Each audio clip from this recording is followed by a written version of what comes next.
And to the people of South Africa who are attacking their fellow Africans just because they are in their country, listen to this. South Africa do not know what happened before they gained their freedom. The whole of this continent stood behind South Africa. The whole of Africa stood behind South Africa to fight against apartheid. I remember all of us growing up as secondary school children, went on marches. We were part of the African Youth Command. We demonstrated, we boycotted classes and all that, all in the fight against apartheid. Indeed, for several of the countries where their citizens have been brutalized in South Africa, these are countries that were called frontline states that harbored the freedom fighters, of South Africa and gave them safe haven, gave them passports, And this is Ghana president. The growing hostility we keep seeing in South Africa towards fellow Africans is quite unsettling. Why are fellow Africans the easiest targets? There are Asians in your countries. I'm not saying go attack these people, but I'm just saying there are Westerners in your country. There are Europeans in your country. All different groups of people from different parts of the world in your country. Why the constant attack on your own blood, your own race, your own fellow Africans? South Africans, your hypocrisy really needs to be studied, because you people seem to forget that during apartheid, many Africans stood beside South Africa. Countries like Ghana and Nigeria supported the anti-apartheid struggle politically, financially, diplomatically, and we were also emotionally invested. Almost every child in Ghana at my time could sing Sarafina. Because we thought we were all the same people. We were so emotionally invested in the freedom that South Africa enjoys today. Africa rallied behind South Africa during one of its darkest periods in history. So seeing Africans now being insulted, chased, harassed, and treated like invaders by fellow Africans is truly deeply ironic. Let's think about this critically for a second. South Africans, are immigrants really the root cause of your country's problems? Because the last time I checked,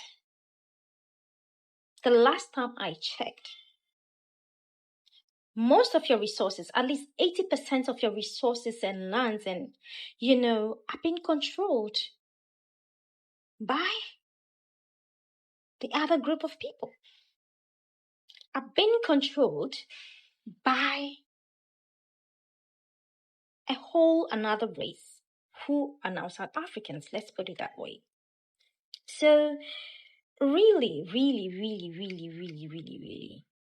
are you just using Africans because they are the easiest targets as a convenient excuse or as a facade for the deeper systemic issues happening in your country? Because maybe you all are really too afraid to... We all have problems in our countries. Every country has its own problem, especially African countries. But then,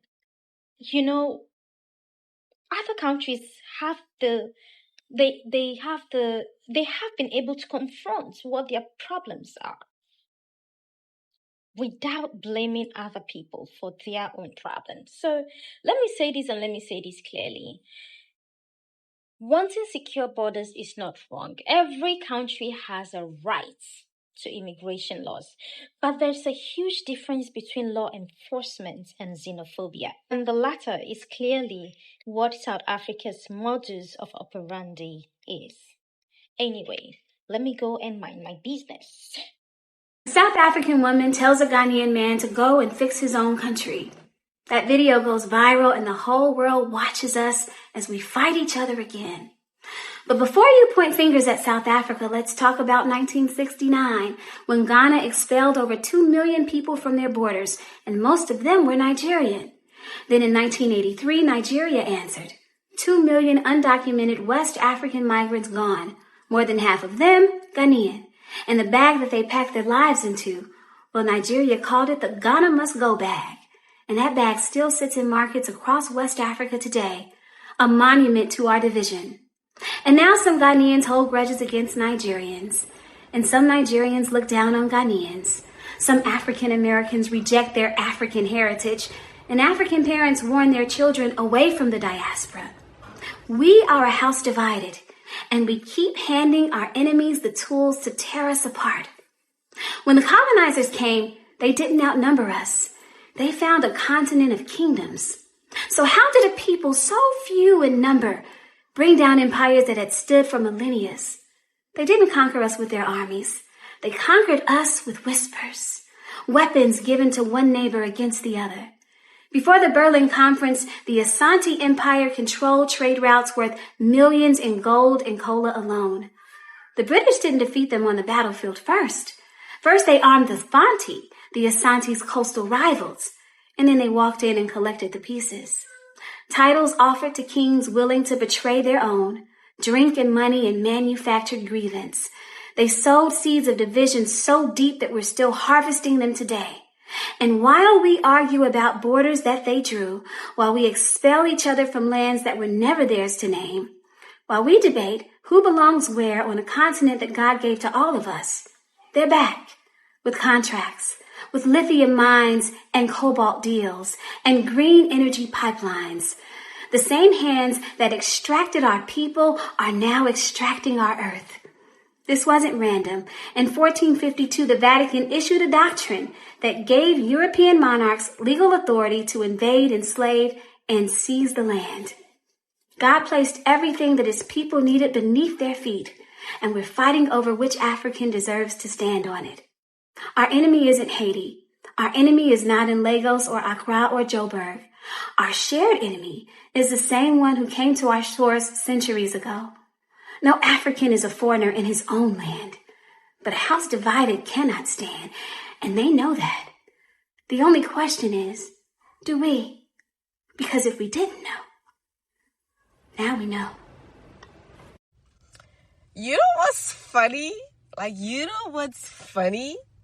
The fact that in South Africa, Orania, whatever the name is, still exists.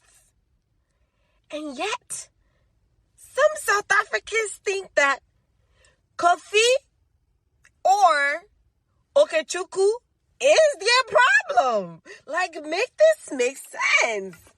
Make it make sense. Orania still exists. You guys know what Orania is? Orania?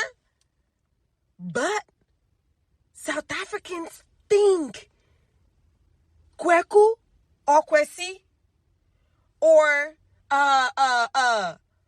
what are some of the other Nigerian names? Oluwa or Chima is their problem. Am I sleeping? Am I in another world or something? Make it make sense. This thing is so funny. But on a more serious note, I feel when it comes to my people Ghana, Ghana, you don't need South Africa. Seriously, South Africa is a beautiful country, right? But it's a country that I would love to visit. I mean, visit, not to stay. But I don't know, ever since the Lucky Dube, I've been, it's been, a country that I feel is too dangerous for me, right? Even though I would love to visit, because the country is beautiful. When you look, I love South African movies, by the way. The landscapes, it's just a beautiful country, the nature, everything. But I've not been attracted to that country just because I've been hearing a lot of, the pew-pews and the murder and stuff. It doesn't attract me. So, my people, Ghana, you guys have a safe country, right? It's not that bad. If Nigerians are going, I get it, right? I get it. Because it can be hard sometimes. Maybe, I don't know, maybe the news is not telling me, but me personally, knowing Ghana, Ghanaians, you don't need South Africa, one Ghana city is 1.4 something rand or something, right? So even the currency is kind of the same. Maybe there's more jobs in South Africa. I don't know. Maybe that's why they go. But honestly, I feel like as a Ghanaian, you really don't need South Africa. Trust me on this. Like, seriously, trust me. My people Ghana for. Ghana, don't be doing that to me. You don't need them. You really don't. Like, I know sometimes in Ghana, like, we feel like as long as you're out of Ghana, that's it for you. Like, we have this perception that as long as you get on a plane and get out of the country, you're some way you're better off than people that live there. But after living here, I feel like that's not the case. Like, I encourage people to migrate, go somewhere else. But with what's going on, I don't think South Africa is really worth it for my people. And I know they probably don't like you. Like, they don't want you there. And I feel like we should really embrace what we have. Like, I feel like Ghana is not that bad. Like, Ghana is not that bad. You know?